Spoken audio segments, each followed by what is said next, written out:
Hello and welcome to our first webinar in our Eco October series.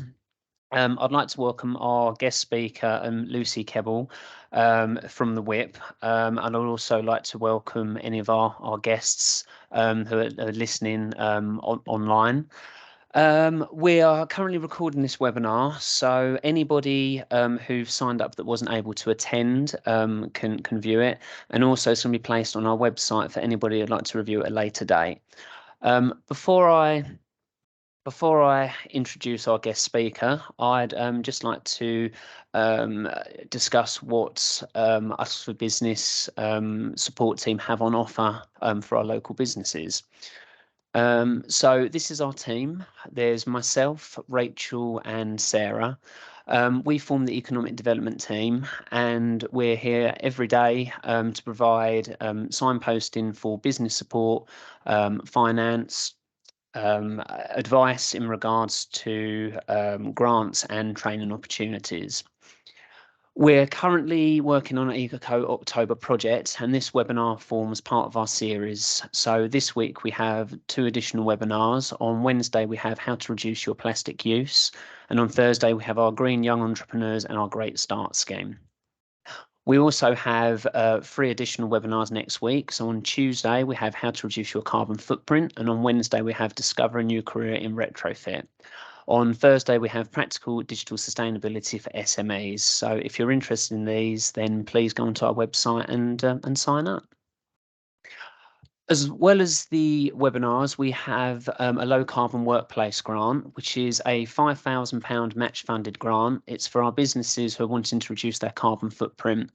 In the application, it covers materials and equipment, retrofitting, LED lighting, solar panels, business consultation, carbon literacy training, as well as many more. Supporting the workplace grant, we also have a one-on-one consultation which is provided by Lucy. This is a 1-hour consultation taking a deep look into the individual cases and identify problems and solutions. I would strongly advise our businesses to sign up for the consultation because that will also help in regards to the workplace grant. We have our business coaching, which is a 6-hour online group session and 2 hours one-on-one private session with a business coach. We have 2 spaces left for I came with an idea and I left with a business. So I would advise you to sign up for that. We also have our 4 business grants. We have our business startup grant, which is a £2,500 match funded grant. For any businesses that are 2 years or younger. We also have our High Street Premises Enhancement Fund, which is match funded up to £5,000. We have our Rural England Prosperity Fund, and we also have our Low Carbon Workplace Grant. If you go onto our website, we have our free downloadable startup guide, which provides you with day-to-day advice of how to run your business. We also have our business directory.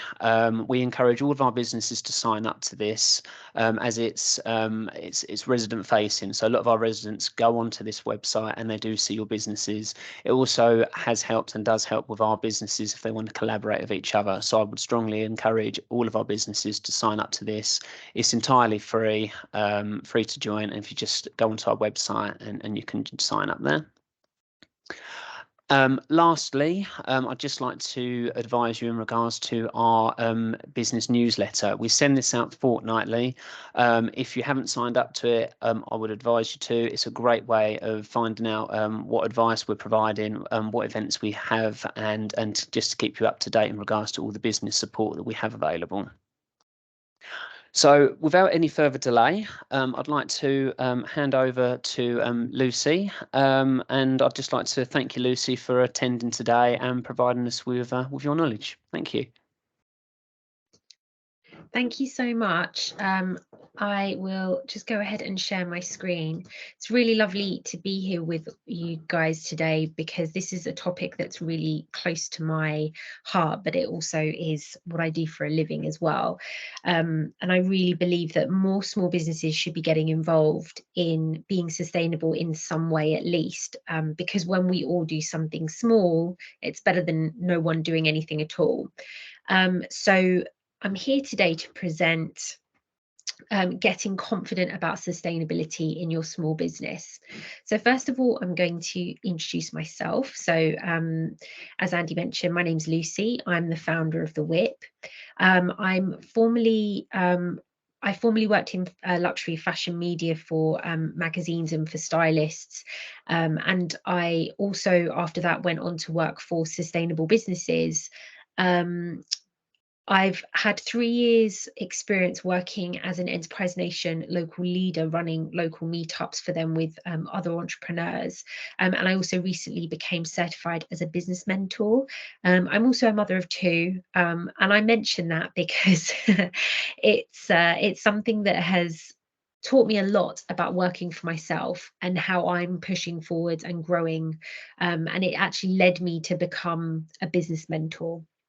So hopefully there are some things here that I can help you with. And as Andy mentioned, if you sign up to those one-on-one consultations, I can help you to specifically work through your own challenges as a business. And hopefully we can get you in a really good position to apply for those amazing grants that are on offer. So I'll dive right in. Why should your business be sustainable? Well, first, let's have a look at what the word sustainable means, because there's quite a lot of misunderstanding around the word. So in 1987, the UN defined sustainability as meeting the needs of the present without compromising the ability of future generations to meet their own needs. But unfortunately, at this point, it doesn't look like just minimizing waste, emissions, and resource usage. We are quickly running out of all of those things. What we need to be doing at this point is we need to be look at replenishing and regenerating. And I'll go on to talk a little bit more about what those things mean later. So why do consumers want it? Well, I was actually asked to do this webinar off the back of some really interesting research that the council did on sustainability in businesses. And I went away and did a little bit of my own research that I wanted to share with you. So 80% of people in the UK are concerned about the climate crisis. That surprised me. I thought that it would probably be much lower than that, but it's 80%. 55% of UK consumers say living sustainably is important for society, and they try to make sustainable choices where they can. 30% are less likely to stop buying if a brand is found guilty of greenwashing, compared to a global average of 23%. And I'm going to talk a bit more about greenwashing later on. And then lastly, 79% of global respondents stated that they were very likely to choose a particular retailer if they offered a wider assortment of sustainable options in store. So these are really, really helpful statistics that give us an overview of what your customer wants. And I'm really hoping that this gives you the confidence to, start trying some things. So let's look at the benefits of being sustainable. There are lots of different benefits. I think that there is a misconception that becoming a more sustainable business is going to be really time consuming for you. It's going to cost you a lot of money. It's going to alienate some of your customers. And in some cases, those things may be true, but there are lots of great benefits that come with becoming a more sustainable business. So you attract more eco-aware customers. You increase employee engagement because they feel part of something bigger. They feel part of an initiative that's bigger than them. It can, in a lot of cases, lower your operating costs because you're doing things like reducing waste. It will help you to comply with regulations. Now, these things are kind of coming in quite slowly, and probably a lot of talk in the news at the moment may lead you to believe that a lot of things are getting shut down and there isn't a lot of growth in that area. There are things going on behind the scenes, and it's really important that you get ahead of that now, because when things come into place quite abruptly later on, you might come a cropper, it makes you a more attractive investment opportunity. Now, you might not be looking or thinking about investment, but there are lots of funds and angels and VCs out there who are really interested in supporting sustainable businesses. And also, as you guys know, there are incredible grant opportunities too being offered by the government. They also help to drive innovative ways of thinking, and we're going to cover that a little bit more later. So I thought that first of all, we could just kind of look at this list of jargon, because I'm going to touch on a few of these words later on. These may be things that you've heard come up that you weren't really 100% sure what they meant. So we can talk about them quickly here. So GHG is just shortened to greenhouse gases, and those are the gases that trap heat and long wave radiation in the atmosphere, and that causes global warming.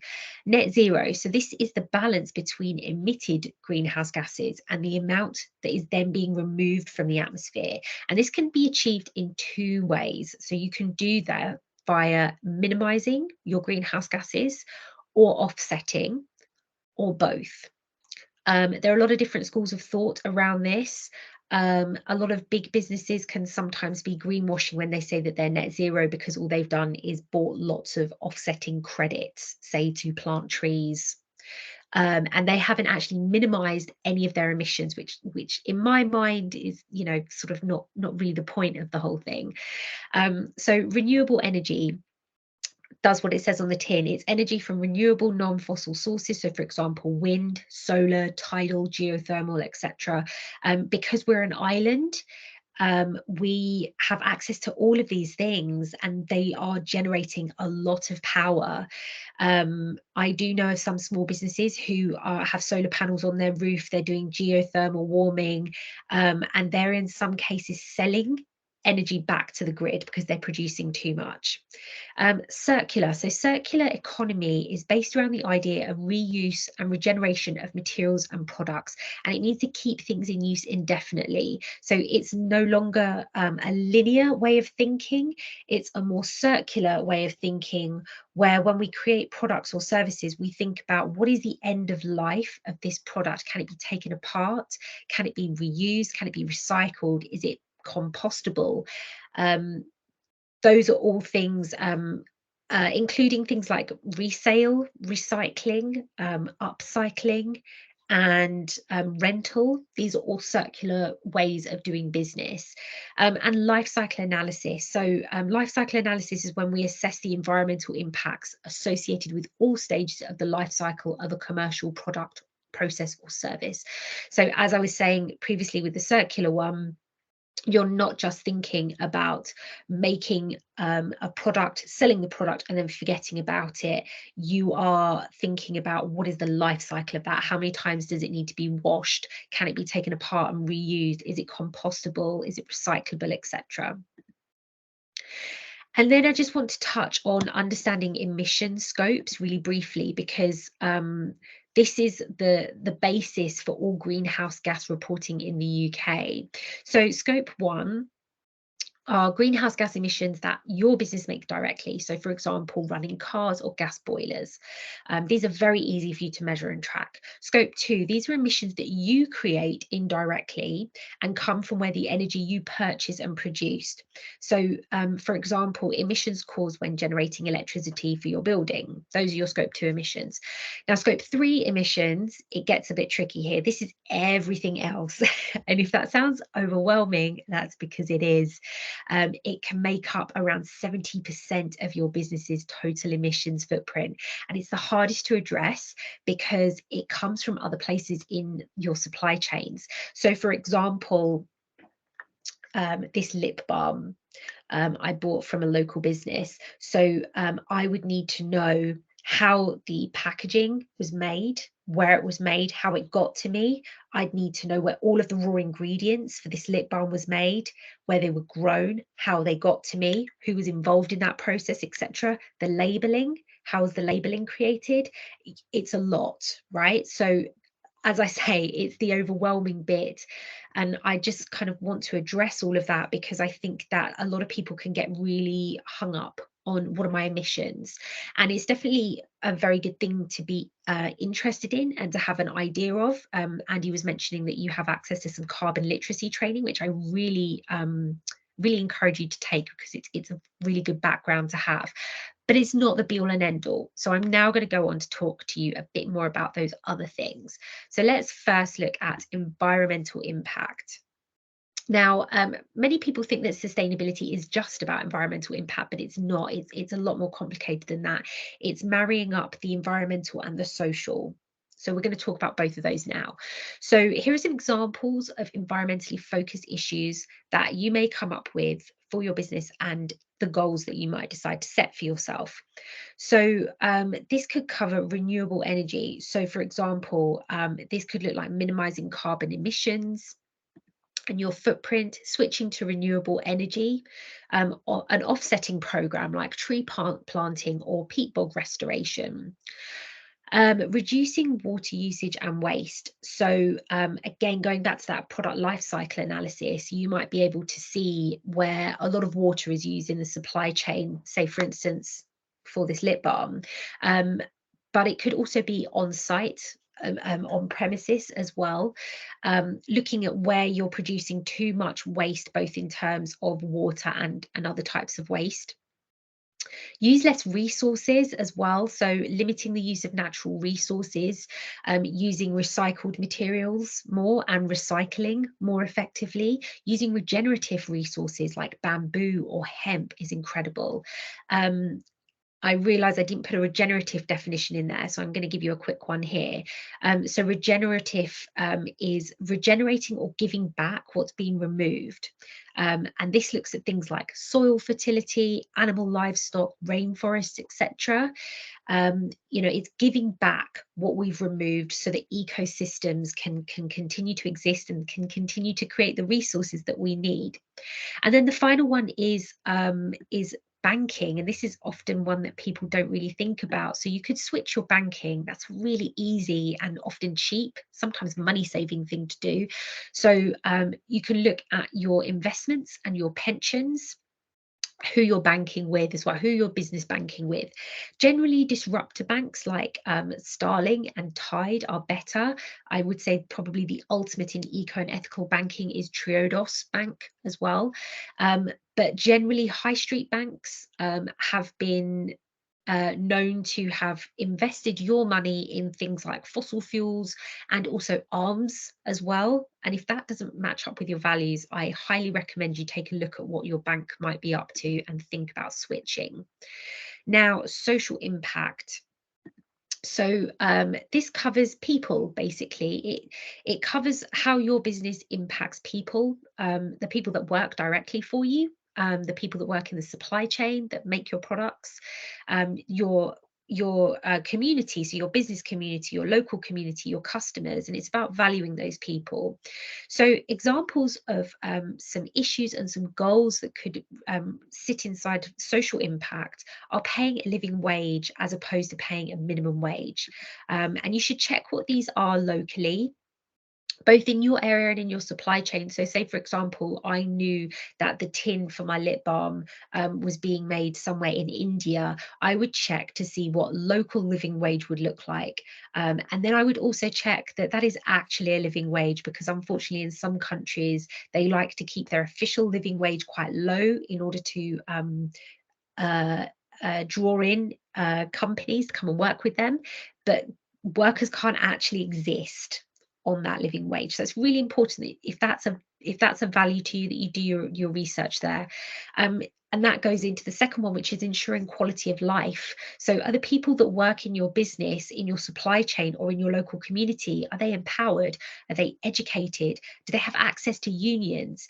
Do they have access to flexible working if they need it? Do they have special needs in terms of accessibility or SEND needs or neurodiversity? Supporting diversity, so giving voices to underrepresented people. Are you creating products in representative ways? Do you know who makes your products, or who makes the ingredients or the materials that go into your products? Do you know what inspires them, why they do that job? Could they be doing a different job instead of this job? And all of this sort of allows you to understand how people are working with you, whether or not you might be doing a little bit of cultural appropriation there. And then finally, supporting local communities. So your local community and the ones connected within your supply chain. So, do they have access to good schools, youth groups, elderly groups, LGBTQ communities, young offenders, for example? A great example of a business that I have worked with in the past, the way that they supported social impact was they had their pieces made in a women's prison by working groups there, and they supported them with fair wages, and they were giving them a new skill. And that's an example of how you can have a social impact. So let's move on to identifying your problem areas in your business. So before you can set your goals, you really need to understand what your issues are and what your impact is. So as I was saying previously, don't feel like you need to jump straight into emission scopes. Tracking and reporting, particularly in scope 3, can be difficult, time consuming, pricey, especially if you're a small business. I mean, if that's something that you really want to do, like I said, I suggest you take the carbon literacy session. And, maybe if you apply for the grant money, that's something that you want to use it on.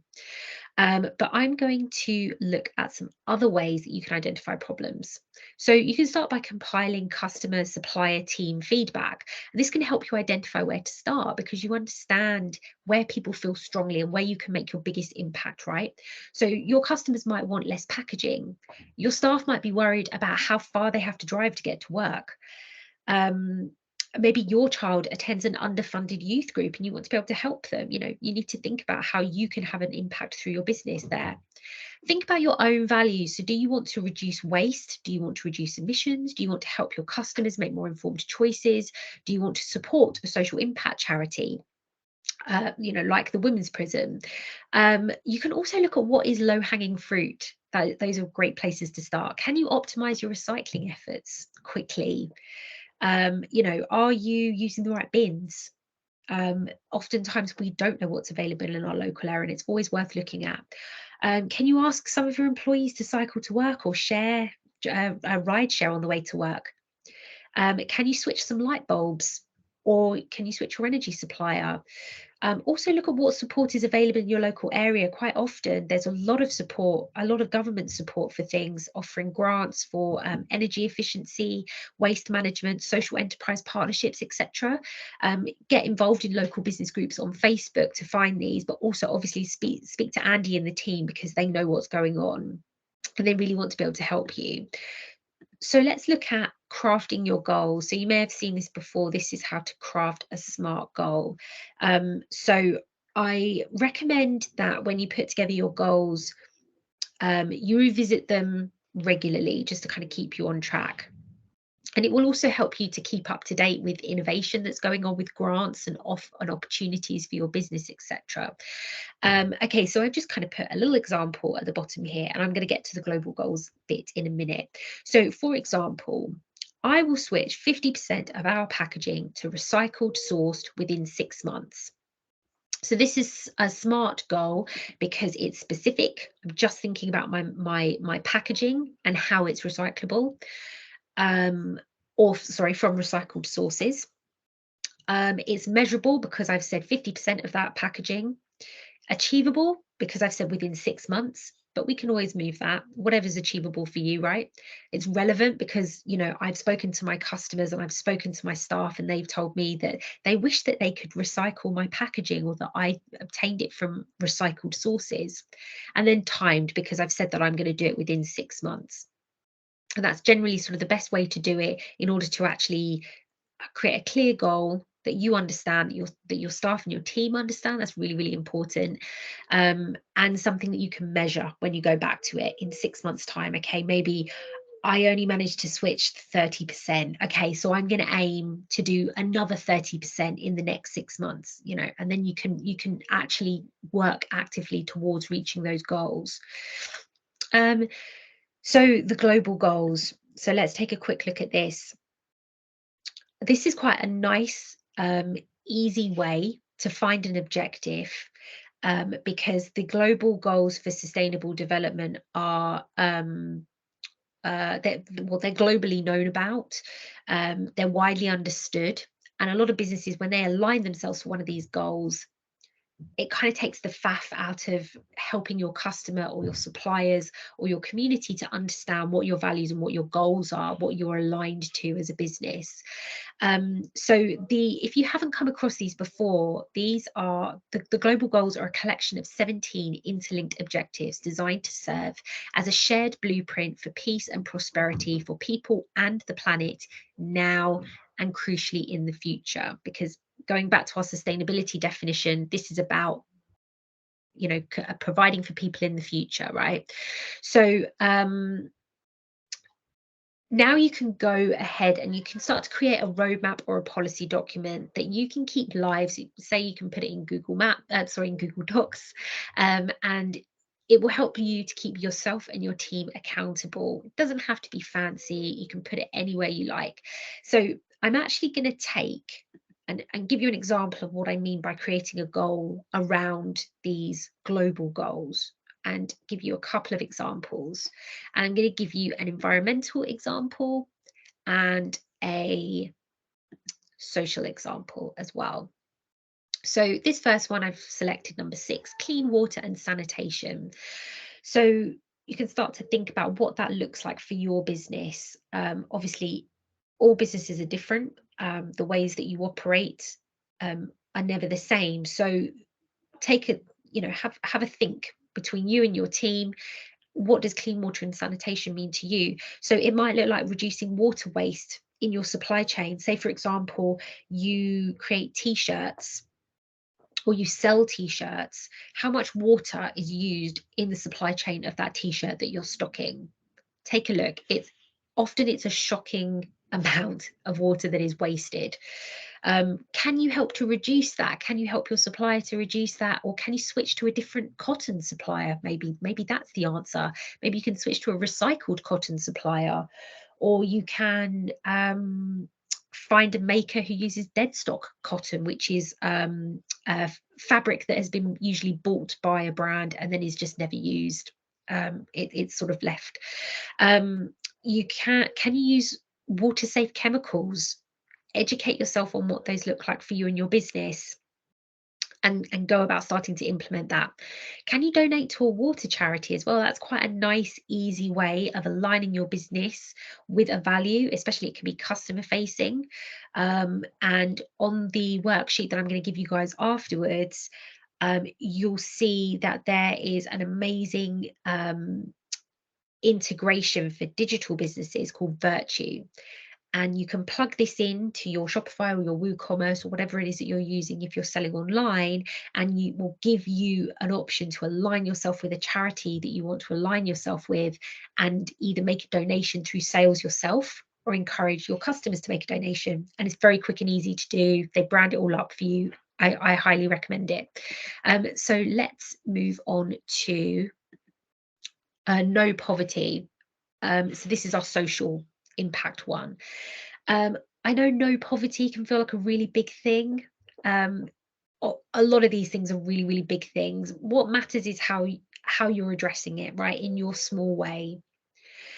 So again, going back to paying living wages, are you doing that? It's really, really important that you try to do that as much as possible, because it really makes a difference to people's lives. Can you donate to food banks? That's a big one at the moment. Or can you donate some stock to food banks? Or can you set up a charitable partner where you move excess stock to, for example? Or can you contribute, leftover sandwiches or bread at the end of the day from your bakery to a local homeless shelter or a local community support group, for example? Can you support education? Education is a really big one around poverty. Can you help with local initiatives, for example? Again, can you donate to a charity? Okay, so we're going to have a look at what some other possible solutions might look like to try and just inspire you really in your business to think about what these could be. So can you reduce your energy consumption? And that could be anything from how your stock and supplies get to you. Are you having everything flown to you? Can you switch to road or to shipping things? Both of those things are much more environmentally friendly than having things flown. Can you switch suppliers? Can you switch hardware? So are you using eco-friendly hardware? Can you buy hardware from places that repurpose it? And again, in the worksheet, sorry, in the resource sheet that I'm going to send you guys afterwards, there are some examples there of some places that you can use. Proper waste management. So are you properly identifying all of the areas in which you can be recycling? Can you be composting? That's another one. Can you be encouraging people to compost your packaging or your products? Are you educating them as to how they can properly dispose of things? Are you recycling? Are you reusing? Are you offering repairs? Are you repairing things for other people? Could you implement a rental service? Again, in the resource sheet, if you're an online business or if you have an online store, there are integrations that can very, very easily help you become a resale business. It's amazing, and it's great because it's an additional revenue stream for you. You don't have to create any additional product, but you're also helping to keep things in use for longer. Can you lower your digital emissions? This is a really great one because it's free and it's very, very quick to do. So in your business, I'm sure you send emails to people. Can you reduce the amount of emails that you're sending? I use Slack for internal chatter so that my team aren't constantly sort of going back and forth. Can you send less thank you emails? We produce so many emissions because we just send an email back to someone saying, thanks, yeah, I received that.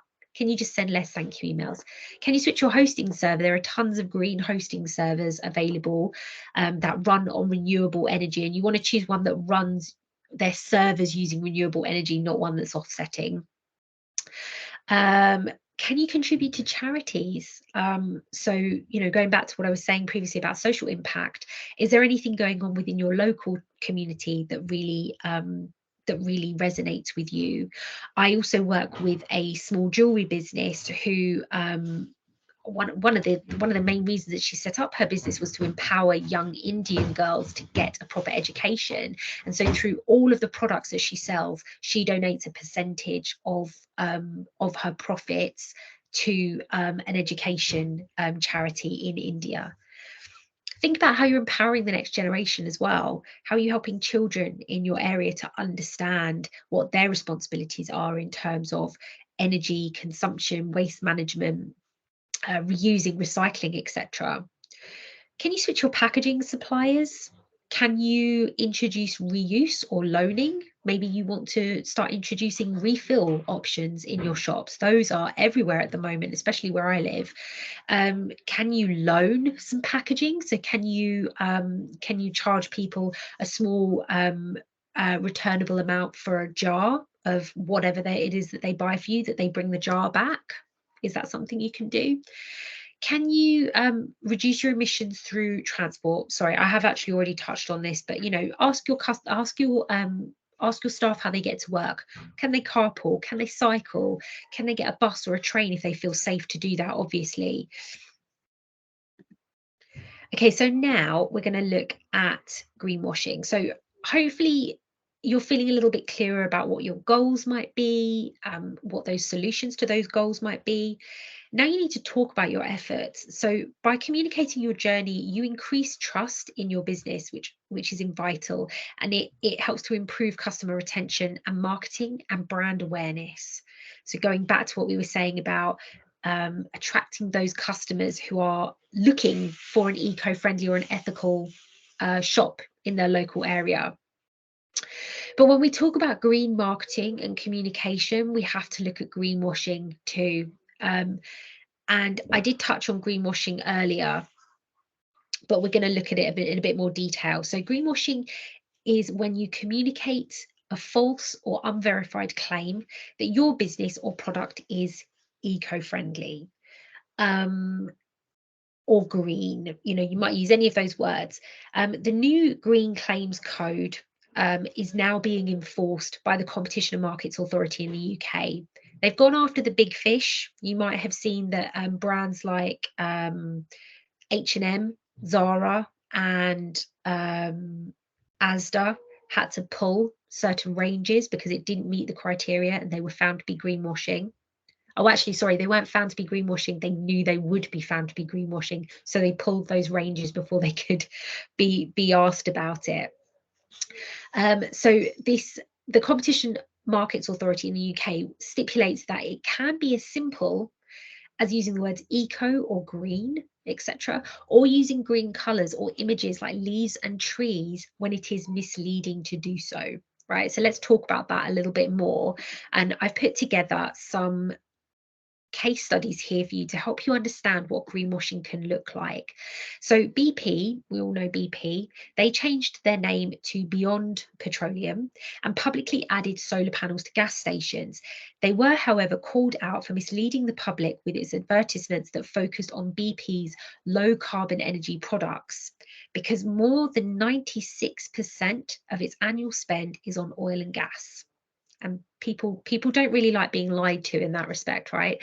Starbucks, so in 2018, Starbucks released a strawless lid as part of its sustainability drive. However, this lid contained more plastic than the old straw and lid combined. They claimed that the lid was recyclable, but as some of you may know, it was pointed out to them that only 9% of the world's plastic is recycled. And if you go along to the Understanding Your Plastic workshop that these guys are also offering, you'll learn a lot more about that. So obviously they were called out for that. People didn't really appreciate them greenwashing about that. H&M Conscious, they were criticised by the Norwegian Customer Authority for misleading marketing of their Conscious collection because the information given regarding sustainability just wasn't sufficient. And especially given that the Conscious collection was advertised as a collection with environmental benefits. So the key word there is benefits. They insinuated to their customers that by buying something from their Conscious collection, that customer was then by making that action was benefiting the environment. It wasn't having any environmental benefits at all. So they had to pull the collection altogether because they misled people in that respect, right? Oatly. So Oatly was had their ads banned by the Advertising Standards Authority because they made unsubstantiated claims about the carbon footprint of one of their products compared to dairy products.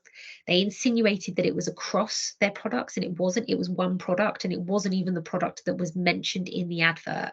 So they got in a lot of trouble for that. But they owned the problem, and they created a website called fckoatly.com, and they're now documenting their sustainability journey through that website. I highly recommend you take a look. It's a good website. They basically own every single mistake they've ever made. Okay, so let's look at how you can not be greenwashing. So it's unlikely that the CMA are going to come after a small business like yours. However, the rules being implemented in the EU too, you need to be prepared for what's going to come because it's going to start getting quite strict. But the good news is, as long as you're telling the truth, it's fine. You're not gonna have a problem. You have to make sure that the claims that you make are verified and that this verified information is publicly available to customers. That's really important. Go back over any green claims that you may be making and ensure that they are specific and provable. So, for example, you have research, certification, accreditation, etc., to back that up, and that this information is easy for your customer to find. That's very, very important.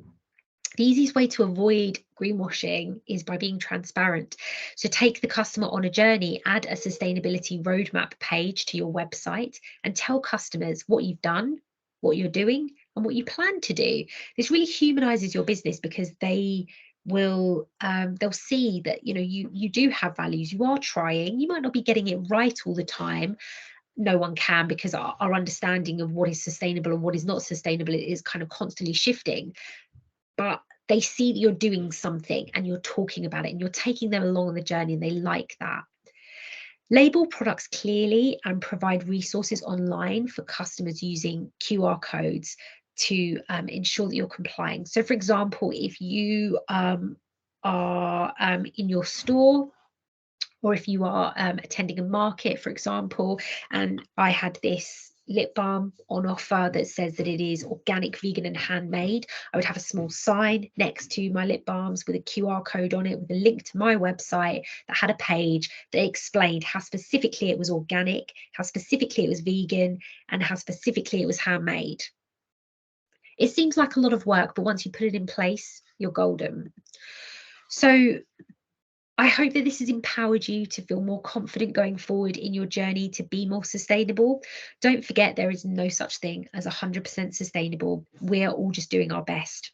Honesty and transparency are the key to building trust with your customers and suppliers, and ultimately for creating a more positive impact.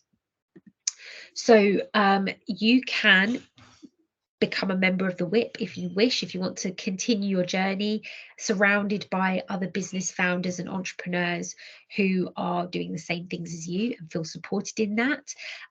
That's what we do at the WIP. We also offer resources and events as well.